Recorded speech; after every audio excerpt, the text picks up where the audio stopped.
Good morning, good people. Good morning. You are rocking with the real therapist for the culture. Hey, yo. I am Sophia. Dr. L here. We in the building. What's up, Dr. L? How you feeling, girl? Oh, I'm good, but let me tell you this. Wait, first of all, well, if you guys watch the YouTube videos, you'll be able to see. Last episode, Suge told you guys, well, quite a few episodes she's told you guys, and I gotta say Suge in this, that she was a chicken head and still is, but just polished, right? If y'all just could just see what she was on, like, good.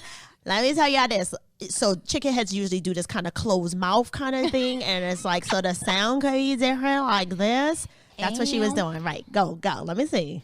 You will not believe this. Can you talk like that the whole episode you're there? Hell no. My lips are too big to talk like that. Like, my lips have to move when they speak. Go. I got blocked. From somebody on Instagram? Yes. Shut up. Now, personal or business? Well, then that mean we. Personal. Okay, yeah. I got blocked. Is this your first time? I think so. Because you don't know, because they don't alert you to tell you that you're blocked, right? It doesn't. So check this out, all right? So this dude that my friend's husband knows was like DMing me. Okay. The first DM, I'm like, and I hope you're listening. The first DM, I was like, he's illiterate. Illiterate, though. I mean, she's like, you always trying to correct somebody's grammar. Somebody could just be doing text to talk. No, dude can't type. That's it, right? So I've had zero conversations with this guy. Zero, Sophia. Okay. I don't even think he knows my damn name. Yeah. Okay? But what he's done randomly is 10:30, 11:30 at night, DMing me. What's up? We should get together. The fuck? There's your explicit, John. I'm like, what? So I usually don't respond. Yeah. Right? Hits me up the other night and was like, hey, you trying to meet and catch up? I'm thinking to myself, I've never had a fucking conversation with you. What are we catching up about? And the salutation was, hey, friend. I'm like, so I'm screenshotting. Boom. Send it to me. Look at this creep, right?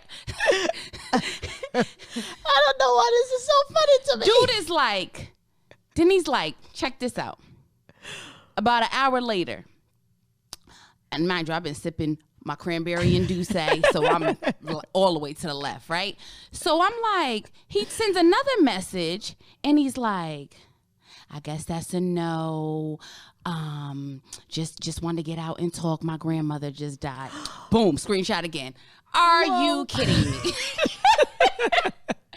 Are you No, that's kidding not me? funny. That's not funny, right? If his grandmother died, if you are listening, Condolences. Exactly. Right? Yeah. Rest in heaven, as they say now. Okay. But yeah. So I'm like, what? Mind you, I'm half sleeping by this time. I woke up and I still had the Instagram open. Uh-huh. He deleted the messages. Uh-huh. So I was like, he deleted the messages? You realize that was stupid, right? So I clicked on his name and it was like, no page found. And I was like, oh shit.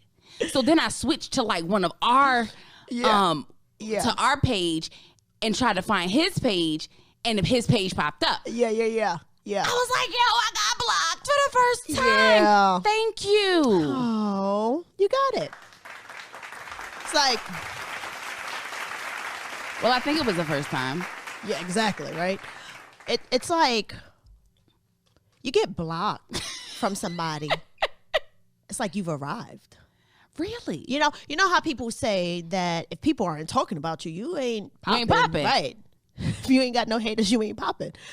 So I look at that. Like, if you've never gotten blocked, like, you really ain't the shit. So if you could ruffle someone's feathers, or they mad at your pictures, you're traveling too much, you doing too much. If you ain't never get blocked, you ain't popping. So it's official, Dr. L, you popping. Ow. Ow. What you got today? All right, Sophia. All right. So one of the subjects we have not grazed is addiction. Oh my gosh. Sophia, do you have any addictions?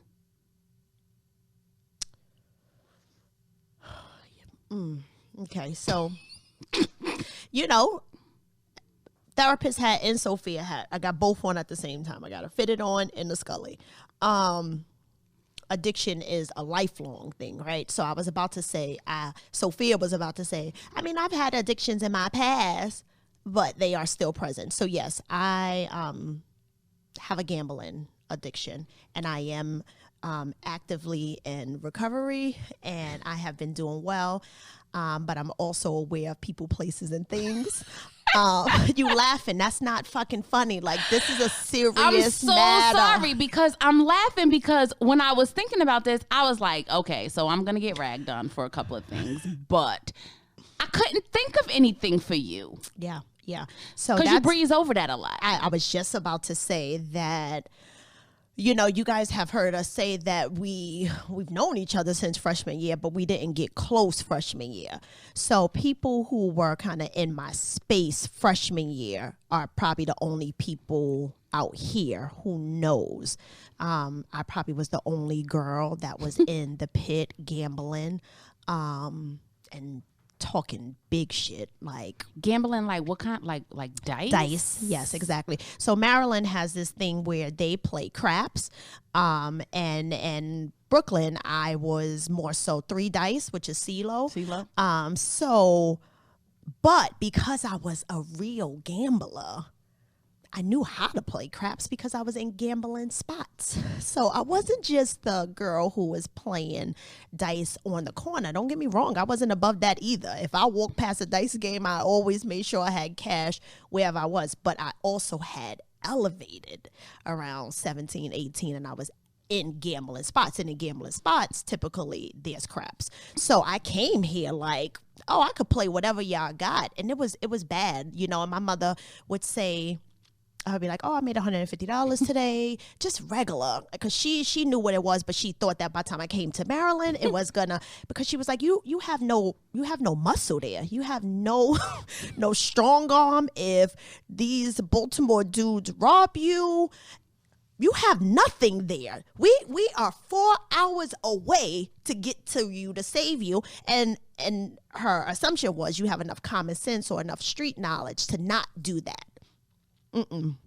That was the addiction, that I put myself in unsafe situations just because I could not walk past the refac. That's what we used to call it, right? Refac. Yeah. I couldn't walk past the refac, and I would be called to do it. So I have glazed over it, but still at this age, 20 years later, it's still really bad. So we have Horseshoe. Been in there once to meet my grandmother and was like damn near running out. When we had the one in Arundel Mills, there were restaurants that Bobby Flay or whoever, some good steak chefs or whatever, I would avoid going to the restaurant because I felt like I didn't have enough self-control. Really? Yeah. It's been bad. So even when we travel, a lot of places we've gone, there's been a casino, and that ends up being a highlight because it's like, oh, the Bahamas built this for $2-3 million and it looks like the one in Vegas. And people will look at me because those people know me from childhood, and they would be like, you don't want to go? And I'll be like, well, let's just go fast. Or people would take the money from me. My husband will have the money. So I got a support system that really helps me with that. So that is, I said to the producer earlier, telling him something about grief, and I said, that was my transparent moment for the day. This was my transparent moment for the day. I have never shared like this. Like, I've known you all these years, and you didn't know that it was that deep to this point. So I know you like to gamble, but I wouldn't have called it an addiction. And so addiction, so I'm about fairness. Mm-hmm. So let's just not get on drugs and alcohol. Okay. Right? And so this was probably the best definition that I came across for addiction. Okay, where this one came from? I don't remember. I just wanted to see if it was like one of my favorite sources. What, like Psychology Today? Yeah. Psychology Today had a good follow-up, though. Okay. So addiction, psychological and physical inability to stop consuming a chemical, drug, activity, or substance, even though it's causing psychological and physical harm. Yeah, that's very thorough. Exactly. Thorough, right? Mm-hmm. And so, because the classic ones will talk about the tolerance and withdrawal kind of thing, where it seems like it's only focused on the substance or the consumption of a substance. Exactly. Yeah, that's thorough. Exactly. And so, everybody knows my addiction is coffee. I don't think that's a secret. Even though like last week I'm like, oh, I'm down to 1 cup a day. Like that sounds addictive. Like even saying that's pure dependence. You know, crackhead is saying like, "Whoa, nope, just on holidays." It's like, damn, sis. Right. Yeah, Right. all right. And so I was like, oh, I'm down to 1 cup a day. I've just been having my 1 cup at home. Nice, no problem. And I got to the office, and I was like, I want another cup. And I started beating myself up about it. It's like, you're supposed to be down to 1 cup a day. Why are you trying to have another cup? Because I want it right now. And like, I had this whole internal struggle about it. And so although I like this definition, my first thing out for this conversation is, does an addiction have to result in some type of harm? So I don't look at it. And who defines the harm? Right. So I never really looked at it like harm. I've always looked at it as that it impacts one or more areas. So say that area may be physical. There's causing some kind of physical impairment or dysfunction kind of thing. Okay. So say your coffee is playing a part of elevated heart rate and something with your galvanic responses, like shaking, tremors, things like that. Things that I've witnessed you have, right? That's during withdrawal. Yes. But I'm saying that there is an impact in a physical area, say work environment, or work or school environment. So let's just use on a because I don't like to say like nicotine or caffeine as one of the lighter ones because it's a very intense I have addiction. the top 5. Okay. I'm going to tell you the top 5. So the area of occupational and a school setting. So you are late to work every day because you have to go across town to get this Starbucks, or you're missing class because you have to go and get it.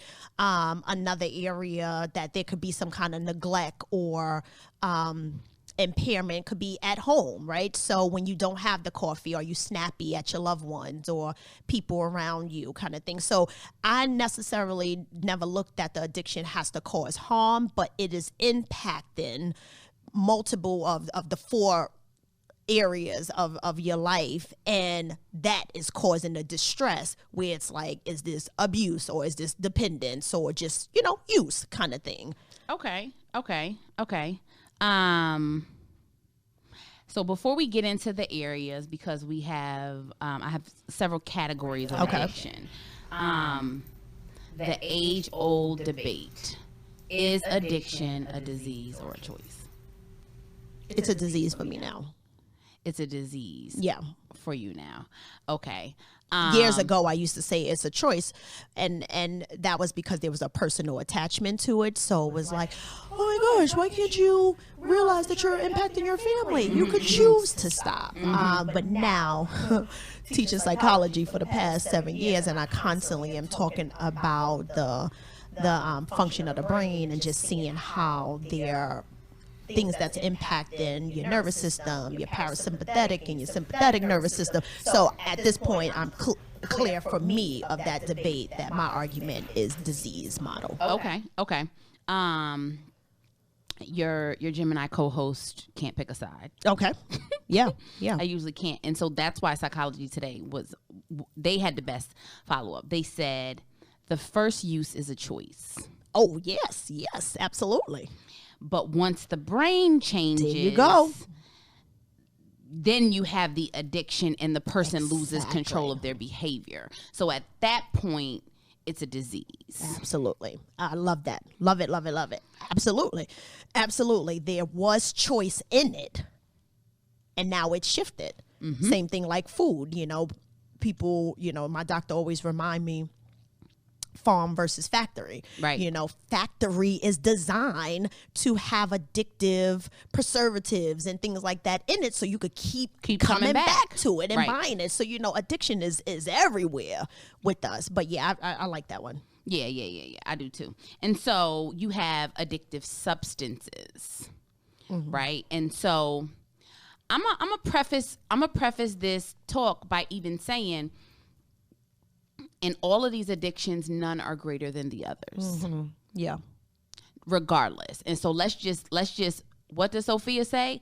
Debunk the thought that to have a drug addiction is worse than having a smoking. Exactly. Or shopping or whatever gambling. it is. And so we're gonna do that. But as far as addictive substances are concerned, what we got? Top 5 addictive substances. And today, right? So this is like recent stuff, like right? Current. Yeah. Because 10 years ago, it probably would be looking totally different. In the 5th place is nicotine. 4th place is barbiturates. And the crazy thing about barbiturates, because I'm sure a lot of people don't know what they are, they're considered downers, and a lot of people may use these to help themselves sleep. And so this could be as simple as your over-the-counter melatonin. Not melatonin, because that's a natural remedy, but something more like what's that one that kids used to take in college? Oh gosh, NyQuil? No, Tylenol PM. So those clearly, but there was one that was called like sleep something. It was such a simple name, and that's the first time I had heard of it in college. Oh my gosh, it's over the counter too. You talking about no dose? Yeah. That's to keep you up. Oh, got you. Yo, I used to go in on no doses. I probably heard it from you then, because I was like, no drugs. And I was like, no dose. Yes, that one. That's the upper. I was a total addict back. I used to, and you know, with our procrastination, I used to take a no dose, follow it with some coffee. I would be like, remember before we sat for our comps? Yes. I didn't take anything, but it was like we were wired, and I'm like, if we failed, it's because I have no fucking mental capacity left staying up to 5-6 o'clock, and then the exam was at 9. All bad. It was bad. It was like, no dose is the upper. So all right, but I don't know. I don't know what that does. And barbiturates are also used to help anxiety, and so some of those medications people can become addicted to. Cocaine, alcohol, and at number 1 spot is Baltimore's favorite, heroin. Oh yeah. Opioids.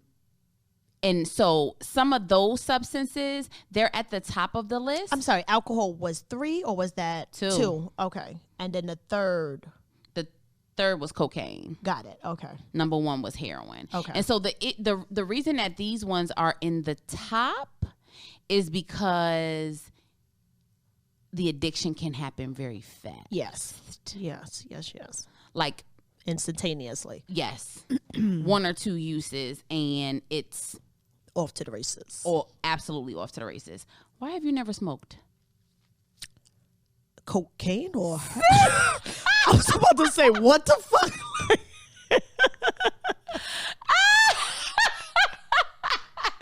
Like, I just told you I was scared of no dose, and you asking like. But I can't wait to see, like, because your face, cocaine? Like, no. Why would? Because I was about to say, you know, guys, I swear I'm a thug in my mind, but I am a scary cat. Scaredy cat about fucking drugs. So, smoke what? Cigarettes? Yes. So I smoked a cigarette in, I I'm not going to say her name. My best friend and I, around the age of probably like 12 or 13. And it was so corny because this is why I try to tell my teens, don't do dumb shit. You're going to get caught, especially because you guys, your brain isn't developed to really think on a executive functioning kind of way. We lived in a building where it was a courtyard. Her mother's window was facing the courtyard. We're in the courtyard. One of the older teenagers have a cigarette. We was like, can we try? Can we try? Come on. And they're like, no. And my mother was the crazy mother, like, no, nobody fucking want Gail coming out here going crazy. And it's like, she's not even here. Like, no one will know. Didn't even think about the best friend's mom looking out the window. So we took a couple. I was lightheaded, like, but I felt so high, like, this is so good. Like, what? I'm gonna do this all the time. And I just couldn't. I just couldn't do it. So I did try to smoke a cigarette. I want to say maybe 12. We was 12, way before something normal. Like, like probably 12. No more than 13, because 13 would have been putting me in high school. And hell no, this was in middle school. Got you. I've never tried. Cigarettes. But and that's because your grandmother smoked cigarettes, and right? my mother and my father. Exactly. Everybody smokes. And what I'm saying is that when you see it, it'd be like, come on, let's sneak one of these. Like, you and your cousins, no one wanted to sneak one. Not a cigarette. It's now back in my junior high days, and I'm telling on my best friend. This is so horrible. Hemps. Oh. You could buy them at the corner store. Yeah, exactly. And we thought we was so cool. The beaties. They were called beaties in Yes. Brooklyn. Well, in our part of New York, it was beaties. Yeah. We tried that too. In the summertime, we was like them little brown. It looked like a piece of leaf wrapped exactly. up. And so we thought we was so cool. We thought we was mad cool. Yo, first of all, it would be like 100 in one pack. Like, that is weird by itself for $2-3. So we used to go and get them, and we used to split them. Yeah. We used to go to the corner store and get them and split them, and swore, thinking back at life, swore life was so damn stressful. Yeah. Like, oh, I'm about to go smoke this. And like, for some reason, why this happened, and somebody was watching over me, because the chicken headisms I could go on for days. Yeah. But I came through and came straight out the valley. And go by the corner store and grab a St. Ides. When Method Man and Red Man was like the promoters, and we would be like, and it was stupid. It was so stupid. But I could see the scene in my head, and that is so funny to me. It was. What did we do? It was horrible. We was fake bougie with it. We used to do the like Bottles and James, like the coolest. Like, I could not the smell of a beer, but them Bottles and James, they were just so invited, and they had like different ones. It's like the Seagrams now. So like old school Seagrams. Yes. And so that could have easily, one try, that choice could have led to a addictive pattern of behavior. Of 5 of us that was smoking the beaties, or who was there with the cigarette, maybe 3 of them have had some experience with some form of addiction. And even me. So you could say 4. Mine just wasn't a substance. Got you. Do you have any, like, and so before we came on air, we were kind of talking about the working with individuals who have substance addictions.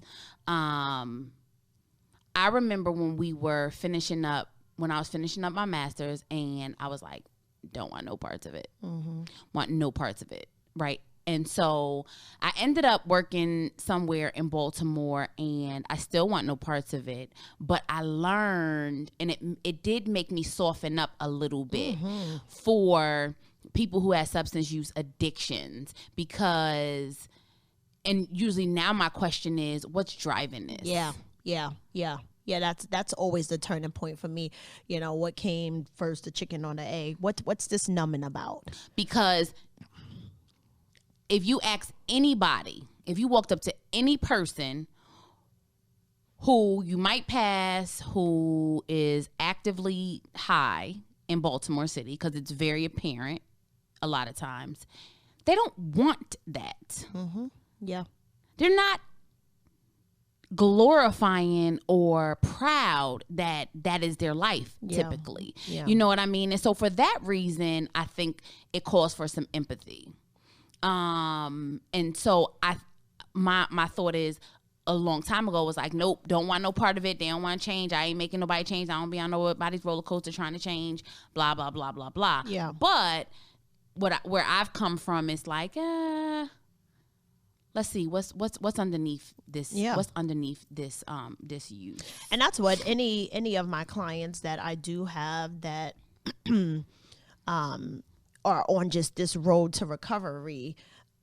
A lot of my work, I usually make sure that I pair it where they are working with somebody who's directly doing substance abuse work. So if that's in group or even individually, and I support them as far as kind of getting to the root of it. You know, let's talk about, again, like I said, what's the escape? Mm-hmm. You know, it started out as this choice and this recreational kind of thing. But how did we get to this place of you became aware that this was able to numb what? And so I don't spend a lot of time just kind of doing the cycle and just the psychoeducation piece of, so this drug is doing this to the brain and the body. I mean, I may insert it here and there, but most of my work is let's get to what's underneath this. But initially coming out of grad school, I was too close to it. I had a family member who had a long history of alcoholism, so I was too connected to it. So it was hard for me, and even then at 22, I was aware that I was too attached to it, because there was a part of me that still, the little girl in me was like, this was a choice, and you didn't choose us. So that was my first thing of why I did not want to work with the substance abuse population is, you can't touch this until you do your work. Yeah. And then once I have been able to attend a Al-Anon meeting, or, you know, just kind of sit in a regular meeting, you know, for a group that wasn't closed, just having that experience was like, oh, wow, maybe this isn't a choice, because here I'm sitting in this circle with 20 other people, and not one person said I wanted to be evicted, I wanted to get a divorce, want to have this shitty relationship with my children, whatever. It sound really, you know, they were sad about the relationships that had been broken. So again, my journey of getting through the stories I was telling myself about it, then it was like, okay, now that I've I've healed that area, now I could work directly with that population, but still not making it just about the substance abuse. It's designed, you know, sectors for that. It really is. And I think the most helpful thing, so where I had worked, I was leading, you know, I got the whole stigma of looking like a young person, and I was still in my 20s at that time. I was running the young adult the groups, right? Groups, and I'm talking 18, 19, 20, like really, really young adults who were addicted to some very strong substances. Excuse me. And one of the things that I never forgot, and it stays with me in personal and in professional interactions, is your breaking point, it will probably be different than someone else's breaking point. And so I have been able to empathize and to just like work a little better with having patience, because when someone is ready, they're going to do it. And they shouldn't be condemned because they're not ready, no matter what you're trying to quit. Yeah. Right? But when they're ready, they'll do it. And it's an absolute process, and it takes a lot of restraint to not judge. Exactly, because the key is, the ultimate key is not being tied to the outcome.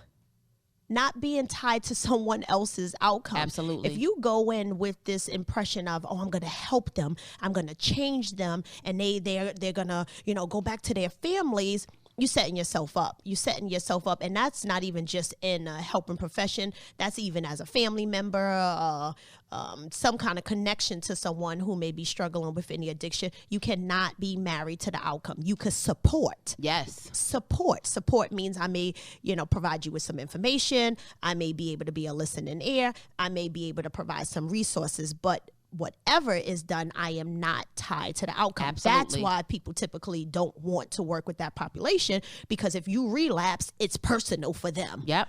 I did so much for you. I sacrificed so much for you. I took you to that program. I paid for you to go to that program. I watched your kids while you was getting clean. Yeah. And, Can't be married to the outcome in anything in life. But keeping it to this, you just cannot be attached to the outcome. Absolutely. I was really surprised caffeine was not on this substance list. Me too. Because I remember, my days of when I did watch the news, I remember watching this whole segment about that's one of the addictions that kind of get overlooked. And how much it impacts the body, and what those withdrawal symptoms look like, and how the tolerance just changes over time, where someone's like, oh, half a cup, now they having 3, 4, 5 cups a day. And, mainly those withdrawal symptoms kind of stood out for me. But they was like, this is just the overlooked substance that people disregard. And what they end up making notion of, many of the ones that are legal are the most potent ones, trying to make it seem like society, the cocaine and crack era and all these different things, the ones that are actually legal is causing, alcohol. It's legal. DWIs. Look how many DWIs, look how many fatalities are connected to that. And that's legal, right, as far as being able to purchase it. And so it was such a good segment, and they had caffeine on there. So, but again, that was years ago when, this whole opioid epidemic has taken over as if nothing else exists. Yeah. And so I have been drinking coffee since I was 8 years old, maybe. Wow. I don't even have a fucking button for that. I sense a little judging. Yeah, I felt that. Okay. That. Forgive me. Okay, no problem. And my grandmother had my paternal grandmother had 2 coffee pots, and she would brew me decaf. Okay. And I would have coffee with her. And so my maternal grandmother, she drank instant coffee. Mm-hmm. And she had a little caddy, which I still have in my house this day, and it had coffee, sugar, and then like equal for June. And she would just get a scoop and make, oh, can I get some? And she'd get to have the teapot on the stove, and we would sit and we would have a cup of coffee. Yeah. And so at that point, when I was a kid, it was intermittent. So when I was at their house, that was your thing. That was our thing. That was our bonding, right? And then by the time we got to high school, we would walk to school. We have to stop at Burger King. We got to stop at this corner store, and then we stop at the last corner store to get a cup of coffee. And that was still basic. Yeah. Right? By the time I got to college, it was off to the races. It was crazy. And I had my own little apartment. I was drinking coffee in the morning. I was drinking coffee in the evening. At 4:00 in the morning, I would take a little nap and wake up and drink coffee, take a no-dose, and be like squashing it. So, and I never knew what the withdrawal was like until I never knew what I was experiencing was withdrawal. And so when I didn't have coffee by that time, I started shaking. You had headaches all the time? Oh, the headaches would be terrible. And so every time, and this is how I know it's an addiction, and I'm working on it. I'm working on it. When I think about not having coffee, I get scared. Oh, wow. About the withdrawal. Shit. And you know what that is equal to? A person with a heroin addiction. Mm-hmm. People who are addicted to heroin are scared of withdrawal. You cannot die from heroin withdrawal, but it is extremely uncomfortable. It is like you have the flu 10 times. You have like diarrhea, vomiting, cold sweats, hot sweats, the whole gamut of it. So what happens is, and all it takes is it to be one case for somebody to be like 100 people to say, no, I'm good. So you can't die of the heroin withdrawal, but there's secondary things that can happen due to the withdrawal. So no one's going to say, well, it was because of the diarrhea. So the lining started to do excessive bleeding and that's how this person died. They're going to say, it was the withdrawal. It was those withdrawal. It was cold turkey. Cold turkey killed them. And if they didn't do that, then that wouldn't have happened. So I do want to add that piece that it's those secondary pieces of the withdrawal that people have died from, and that's all someone needed to hear. But the other piece, and we're going to move on to addictive behaviors. The other piece is alcohol. You can die from alcohol withdrawal. If you are addicted to alcohol and you need to drink every day, if you stop, you can die. Yeah. And that is something that's legal. So this is shit. This doesn't make sense. Yeah, right? Exactly. And so addictive behaviors, top of the list, eating. And so we need to eat. Gotta eat to live. But at some point, eating can become addictive. Yeah, absolutely. Gambling, shopping, kleptomania. And that is true. Yeah. Someone I know who is a career booster. I'm like, but why? I get a thrill out of it. Yeah. Whole money in the pocket. Like, I just like to see if I can do it. Yeah. And don't somebody say, oh, you can't steal from Nordstrom's. Watch me. And they've conquered Mount Everest. Exactly. Right? Sexual addictions, video games. So elaborate a little bit on the sexual addictions, because sometimes people automatically think that the sexual addictions is some predatorial kind of thing. No. It could just be masturbation, voyeurism, exhibitionism. Come on, you going far with these big words today. Sorry. I'm usually voyeurism. You're peeping Tom. Or you just like to watch. That's your peeping Tom. Peeping Tom sounds creepy to me. Like, I'm looking through your blind. Exhibitionist, the person who exposes themselves. Now, that likes to have sex in public. Exactly.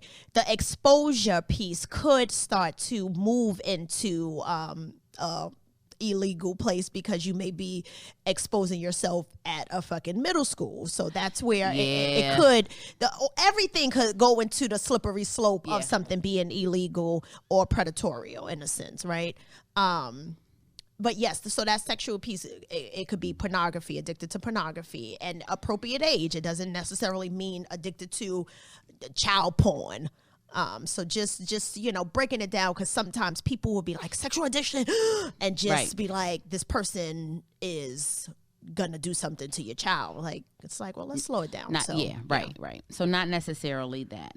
I wouldn't have put video games. That probably wouldn't have come straight to my mind. But that's new now. I mean, not new. It's been, but it's more overt now. So I definitely would have, and more so having kids. So kids who are addicted play video games. Exactly. Well, not technically, but you can see the pattern. So having those conversations with other parents, it's like, oh, this is a trend. Like, throw the whole fucking Fortnite in the garbage. Especially a lot of these video games now, you can also play on your handheld devices or just a phone. So it goes everywhere. So a teacher told me recently that what you have is like kids sneaking their phones in school and trying to play like every downtime, because they're playing with other people. So all 6 of the boys got the game and trying to get another kill, get some money for some skins so you could buy a new dance. It's intense. So I am definitely not surprised that one. That is, it's bad now. So the issue for me, or the unclarity for me for addictive behaviors, is because I have this research based mind where like I need to measure for addictive behaviors. What is the measurement of making it addictive? Yeah. Like, at what point do you say that? Because I was thinking about shopping, right? Okay, let's talk about just stereotypes. Women like to shop. Exactly. So measurements for shopping addiction is, again, where is the impairment or the dysfunction happening? You running up credit cards. You can measure that. This is what your balance is, and you have 4 cards, and you are overdrafting or exceeding the balance. So when I was thinking about it, I said, is that an addiction, or is that a lack of financial skills? So it starts out as a lack of financial skills, but then when you see what's happening and you see exactly, that's the part that the brain is the crave. The crave is, oh my gosh, like look at this! All of my four credit cards are maxed out, and the addictive side say, well, let's apply for another one. So my thing is this, or right? Ask for some money or steal or whatever. That's when it goes into addiction, because of course a lot of people have poor financial management skills, or however you want to deem it, but it's what's the behavior that's still going once you are aware of it. So I was thinking about this one, and I wouldn't put myself in a shopping addiction, especially not now. Maybe when I was a little younger, it was a little more out of control, but my thought has been, if my bills are paid, I could buy whatever else I want to. Yeah. And so, and that's how I'm sure it's people who in the substance category who are like, I don't know how many people I know who say that, someone in their family, parents, aunts, whatever, had an addiction, but their house was taken care of, it was food, their house was clean, and whatever else it's true, to glaze over it. That's why you look at the multiple areas, because the house was clean. Okay, they had a job, but there was some neglect there. There was some, and it may have been in a personal relationship. It may have been, so yes, they were going to work, but there's been several write-ups, or not coming back from your break, or there's always an area, and that's where you can find it. Exactly. So even with the financial, so my bills are paid, so I could do whatever I want, but then how is it impacting the other area? Nordstrom has this sale, and you don't go to work at all every time this sale comes, and now it's affecting here. Or it's like the bills are paid, but you own a home and you have no money for savings for something that happens in your house, or your kid needs tutoring, so that's not a part of the immediate bills. And but so there's then no it extra, comes down to like a priority thing. So it does, but it's still kind of like, it starts out as the priority once you're aware of the priority, but it's still driving the behavior. It's like, oh, we are in possibly dependency era or world. So it's like, how is it causing some kind of dysfunction in a area? So it may not be all. And that's how growing up I used to feel I believed in the functional addict. I don't believe in that anymore. So that was gonna be one of my questions. Do you think there's a thing as a functioning addict? No. Again, one, being attached to it for my own personal experiences. So it was like, oh yeah, my grandfather, my paternal grandfather drove the MTA buses for 25 years. And that people loved and adored. He was one person to own a brownstone in Bed-Stuy in years where only kind of the middle to upper class was able to afford. But there was dysfunction in personal relationships. In that relational area, there was abuse that was there. There was a neglect. There was a disconnect and breakdown there. But no one saw that. So the Black community was like, oh my God, Mr. G drives the MTAs, and he live over here, and the rest of us live in the projects up the block, and he could do this for the community during the holidays. Blah blah blah blah blah. There was an area that was dysfunctional. Gotcha. And it was overlooked. So it's kind of like, if you look close enough, but it's like, what's important to you, right? So if it's like maintaining a job, your kids look well groomed, it's like, oh, he's functional, but okay, that's important to you. But there's a whole nother area that is impacted. That's where it's going to show up. And I have yet, and not like, 14 years is 40 years, but I have not come across one situation where I was not able to identify an area. I just can't. If it's financial debt, on the brink of losing your home, or have been evicted, things like that, there we go. Okay, but everything else looks good. You look good. You're not skinny, and you're not outside sucking dick for $10. Like the movie, like this ain't New Jack City type shit, but it's like there was always an area, and it's like, ta-da, here we go. So I don't believe in that anymore. Yeah, when people say that, I cringe a tiny bit, because I think that that's used as it's a defense mechanism to convince yourself or someone else that it's not as bad as it sounds. Yeah. And that's just a part of recovery, is coming to grips that, hey, this is not okay. Yeah. I think that what is more dangerous about behavioral addictions is they're easier to hide. Yes. And so the more that you can hide it, the more damage that it can do. You're too far gone. Now your family want to do a whole fucking intervention with 7 people surrounding you and sitting you in the middle. Like, come on, this has been going on for 10 years, and this intervention may not be effective. Right. Doesn't mean, not to attempt it, but again, not being attached to the outcome, because it may not be effective because it's been gone for so long. Yep. That movie, Fall from Grace, did you see it? No. yet? No, I can't watch TV right now. Can't keep up with nothing. I'm behind on all my shows. This Is Us, Grey's Anatomy. But no, I heard amazing reviews about it though. Well, I won't tell.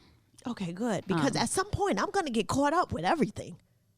I am. I really am. That's on the list. Oh, gosh. Yes, but I do think that these hidden behavioral addictions, and so if someone comes to me and says, well,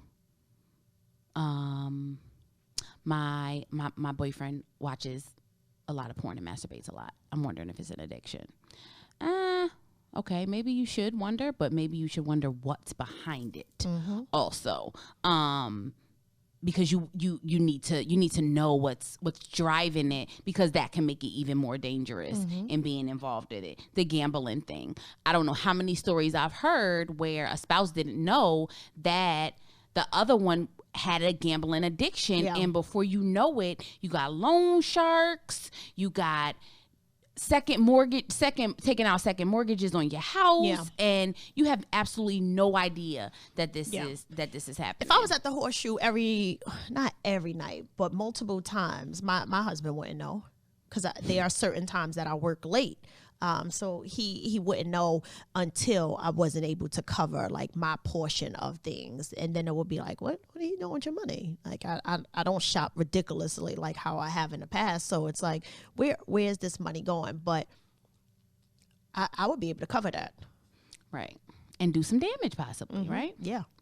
And so you gotta watch out for addictive behaviors. So the last one was just addictive foods. What do you think it would be on the addictive foods list? What's on addictive food list? Because again, I feel like every food has these addictive additives or whatever. Are you addicted to any food?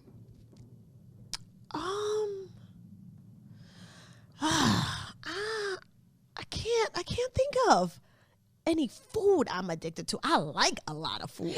When I was thinking about this for you, I was like, yeah. I love Haagen-Dazs, but I could go a really long time without having it. What I will say is once I do have it, I might have it for like 2 weeks. Like for the past 2 weeks, I've been buying the bars. The ones with the almonds. But then I won't have it again for a while. So I can't think of a food I'm actually addicted to. But I do feel like fast food just have things in it that is just addictive. Okay. Whatever the fuck is in it. Okay, so cheeseburgers and French fries are on the list of addictive foods. Okay. Top of the list, pizza. So I have heard that dairy stuff, period. So cheese is on there. Yeah.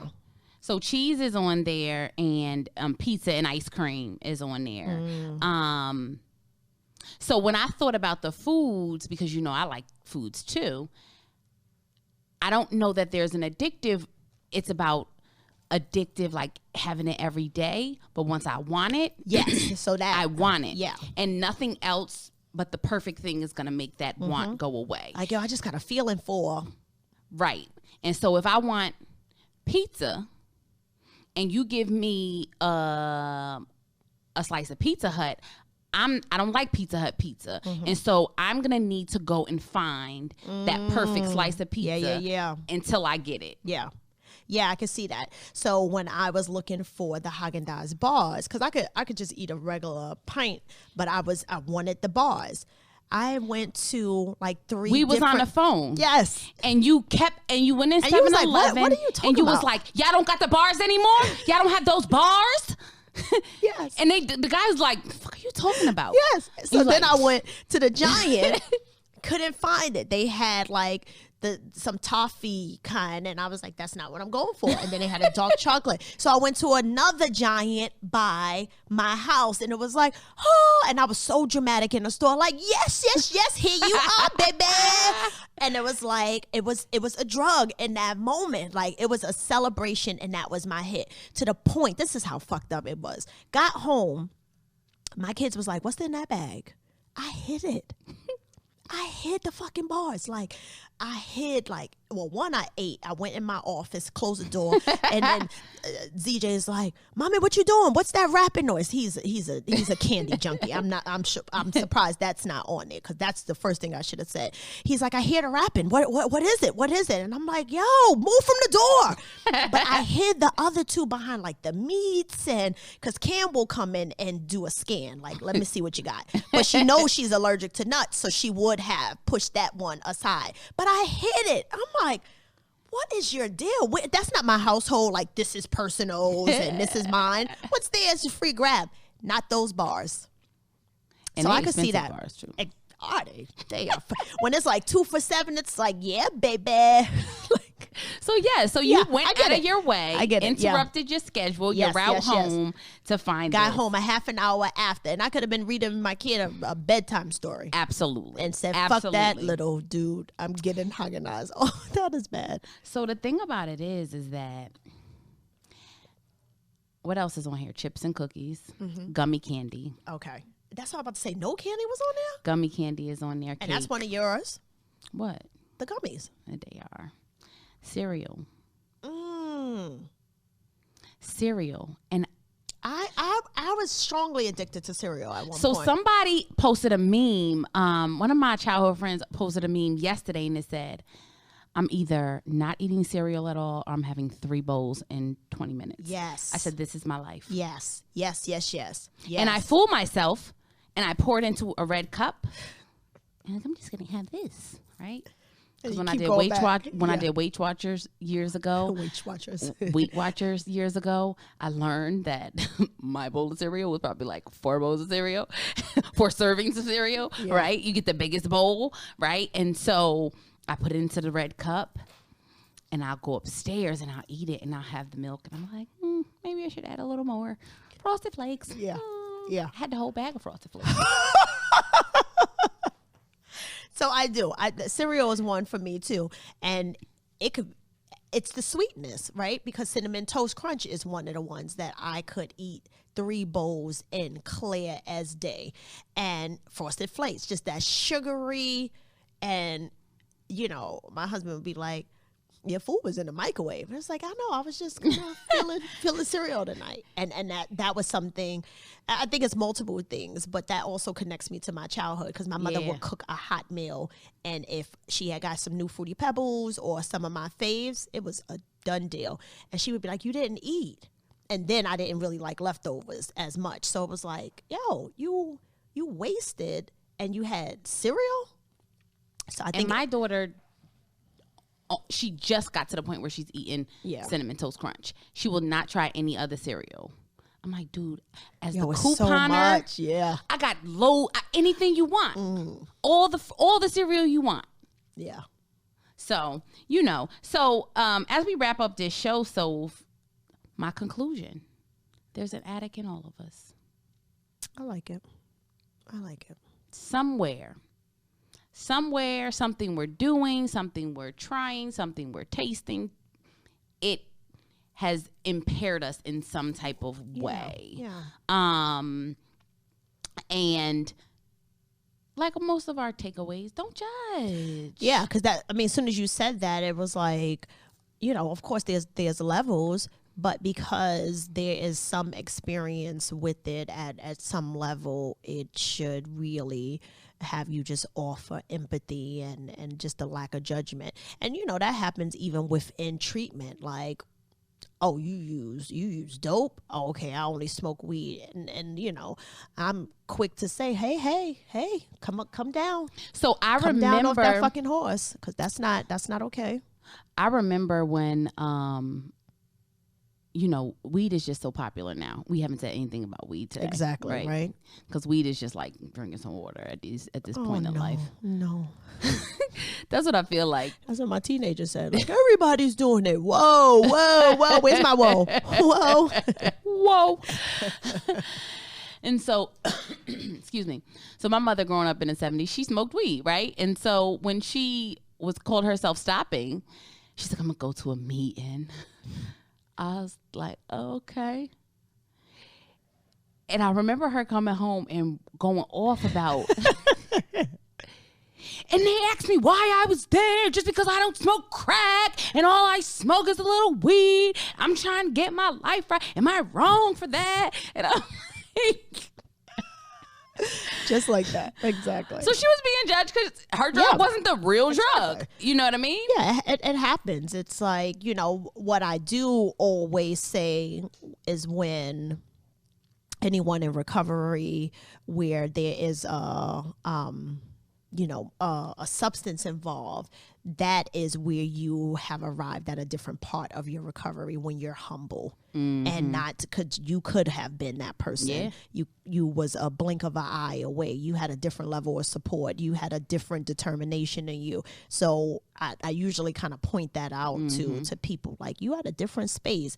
It may only be 1 month clean, but I really want you to acknowledge that you are showing up totally different, because you are not comparing the substance and their hardships. So, I feel like things like this could just apply in everything in life, and not minimizing. Please be clear that no part of, someone who is going through with a chemical dependency, that it's a laughing matter. It is a disease, and it requires, some intense help and support, and a difference. Surprised that I didn't hear you say just that enabling piece, but that could go into a whole nother episode. So it's a difference between enabling and support, but really just knowing the difference. And it doesn't have to be like you said, like you're on a fence of, choice versus, you don't have to make up your mind, but just allow yourself to just gain the knowledge of both sides, right? Of what's the choice versus what does the disease model